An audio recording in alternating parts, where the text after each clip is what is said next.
Hello, and welcome to our lesson on environmental and ethical issues in SCM. This segment will cover implementation issues and problems. There is a broad range of execution difficulties and issues that a supply strategist must study when thinking about ethical and environmental issues. We describe and discuss the main challenges to successful green supply management next. To ensure effective green purchasing, it's essential to establish robust methods for evaluating its impact on sustainability goals. As purchasing practices evolve, so must the criteria for what constitutes success in procurement. A sustainable purchasing policy requires credible metrics aligned with its objectives. Otherwise, it risks being overlooked. While many companies claim to embrace green purchasing, without proper measurement, these efforts often yield minimal results.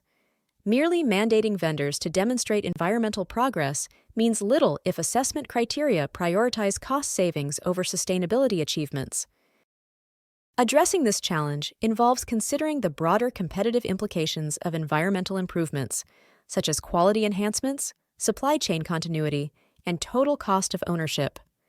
Measurement frameworks should encompass various aspects, including legal issues and incidents. However, reliance solely on these metrics can be misleading. A comprehensive approach integrates progress against corporate goals, waste reduction, environmental audit results, and a balance between results-driven metrics and process improvements. Supplier assessment. According to White, 1996, life cycle inventory potentially allows buyer supervisors to build an impact profile for suppliers, forming a baseline for assessing their future performance.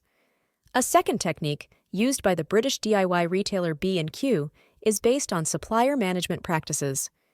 The practices are translated and reviewed in purchaser appraisals and may ultimately affect their bonuses.